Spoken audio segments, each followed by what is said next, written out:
Hello gold farmers, welcome to another golden routes farming video. Today I will be talking about my weekly gold recap, and I will also be going over a little bit of what I consider a gold method for making gold. To start things off, I will go ahead and cover the amount of gold that I have roughly made. So I've roughly made around 85k this week, and most of it is actually from the bombardment. As many have mentioned, the transplant items there don't really sell for a whole lot, which they really don't, but I have made roughly 30 to 40k off of the shuffle alone, and I have farmed about 3 hours at the bombardment, which 40k really isn't a whole lot, but as you can tell, I've not sold all of the materials I've actually made from that location. I also have quite a bit of the infinite dust left over as well. I just haven't really gotten around to doing anything with it just yet. I do still have a few of the transmog items as well, and there's just a couple of different things that I haven't really done that I've gotten from the bombardment just yet. I also still have a few transmog items that I have gotten from the bombardment sitting in the auction house. I have gotten the Zom's Crackling Bullrack and a couple of other pretty good transmog items. So there are a few transmog items that actually sell for a decent amount that drop from the bombardment. One of them is the Serpent's Kiss. It's a green item, and I was able to sell it for about 25k. I should have waited to collect all of the gold, but I didn't really think too much about it. I don't typically cover this, so I guess I'll just have to try and remember to wait and collect all of my gold next week before, or I guess while I am doing the video. I also sold about 15k worth of ore, or the cobalt and serenite ore, which really isn't bad at all, so that makes up for the rest of the gold that I have made.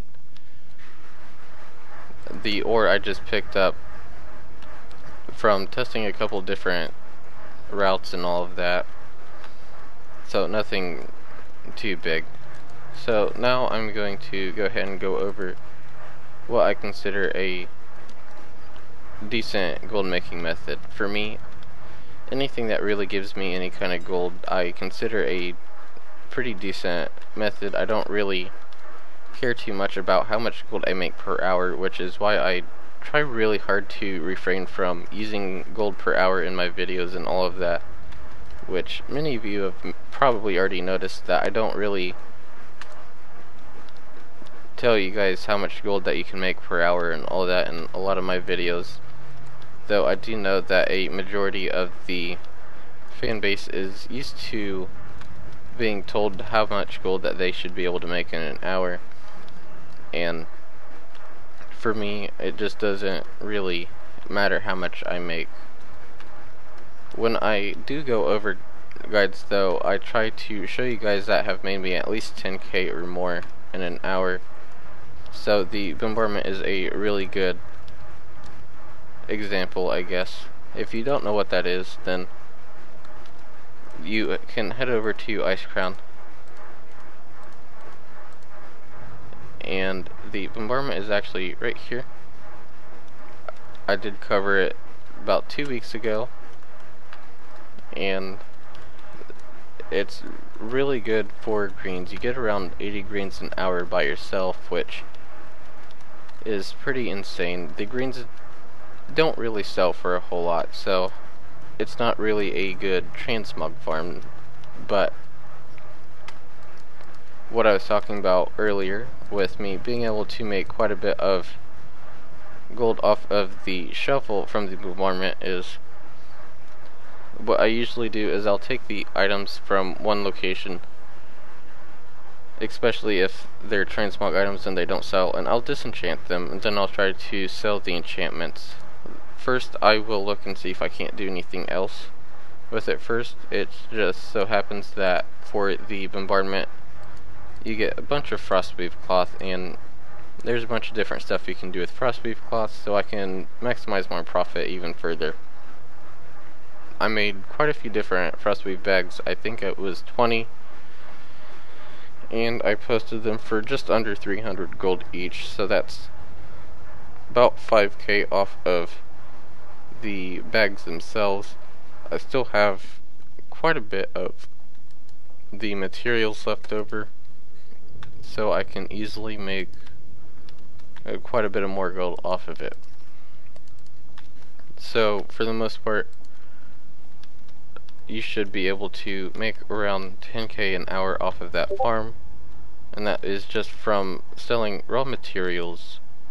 That's not even crafting bolts, that's just selling frostweave cloth raw and disenchanting all of the greens, or even vendoring them. You should be able to get 10k an hour from raw gold, vendoring or disenchanting the greens, and just posting the frostweave cloth on the auction house raw. That doesn't include any recipes that may drop, that doesn't include any transmog items that you might save onto and post that could sell. That's just raw materials that you'd gotten from the farm. You should be able to make around 10k off of it, so I consider that a pretty good farm and a pretty decent method of making gold. Another way I go about it is I also do pay attention to some of the popular transmog items. I do post some of the vanilla transmog items, find out which ones sell for quite a bit. I find out which ones sell pretty quickly, and just find out which sets go with what, and go with all of that. So my video that I'll be showing you guys tomorrow kind of covers a little bit of this.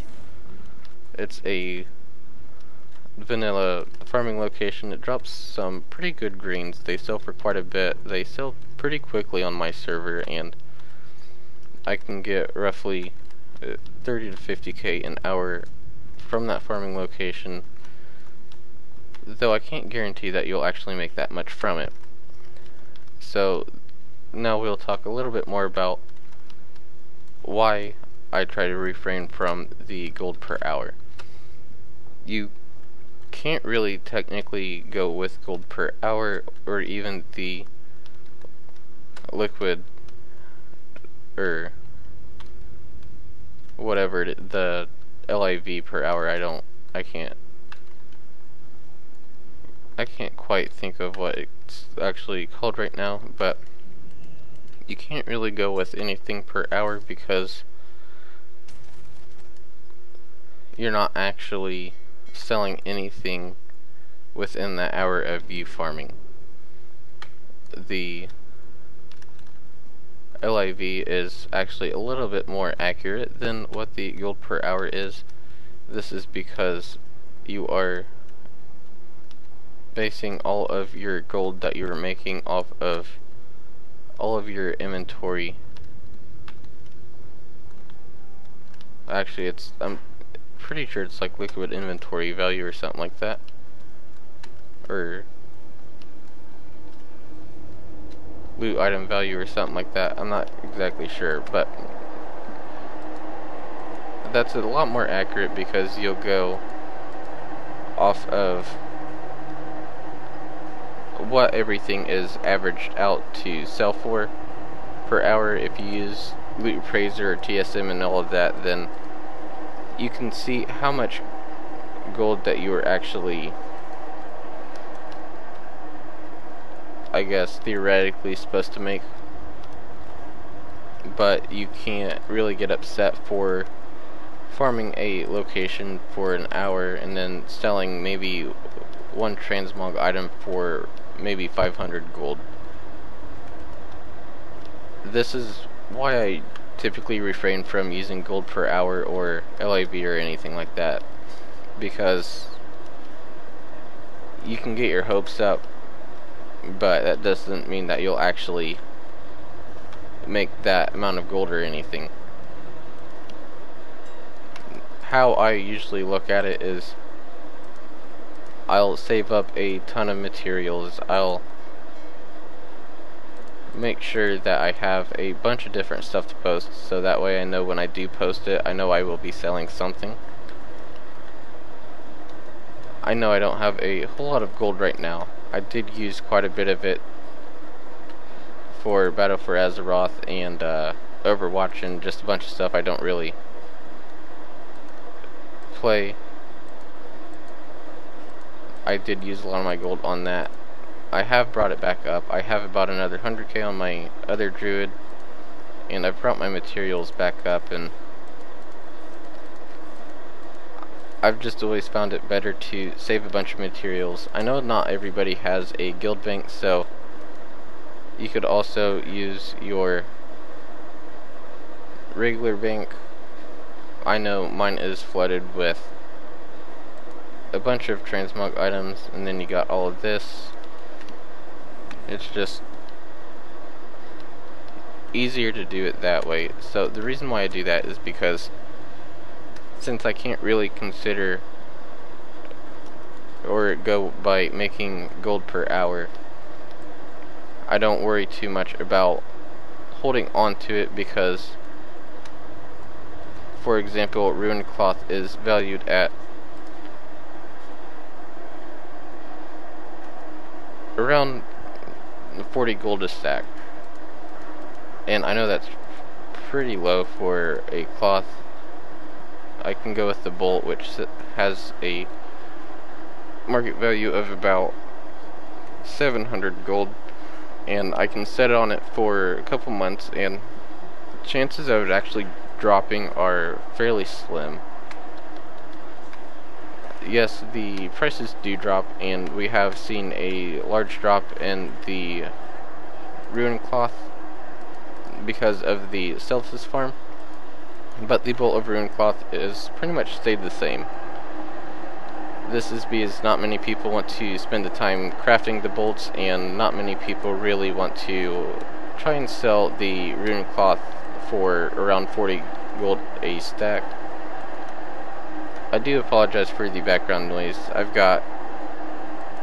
have to watch my work close, and I just didn't have time earlier today, so I went ahead and I guess had to do it now. Either way,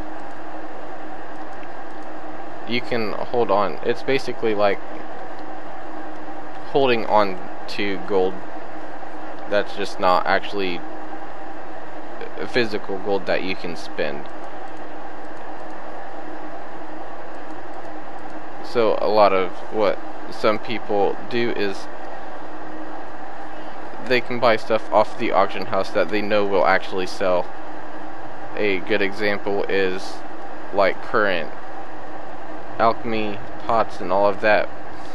People know that those will sell, so they can easily hold on to them, or even the materials while they are cheap, and do a flip and make a bit of extra gold off of it that way. Another good example is people can hold on to the mounts or even pets because they know that they'll sell eventually. A lot of people will be looking for the mounts at some point, and a lot of people just know that at some point they will sell. So a lot of people will just hold on to them and see what they can do.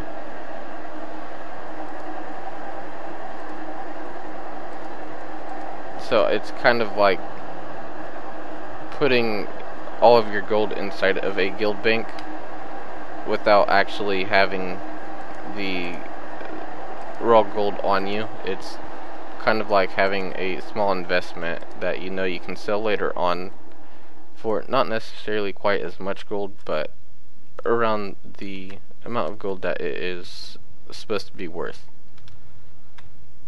And this is why I typically refrain from all of the gold per hour farming and labeling and all of that. I do believe that will be all for this guide. I hope I covered that the best I possibly could. I'm not really good at explaining stuff, so hopefully it's fairly well understood. If not, don't be afraid to ask a question in the comments below. I will try my best to answer. I do a lot better writing than I do talking. So that would be all. Thanks for watching. Don't forget to give the video a thumbs up and subscribe for more content.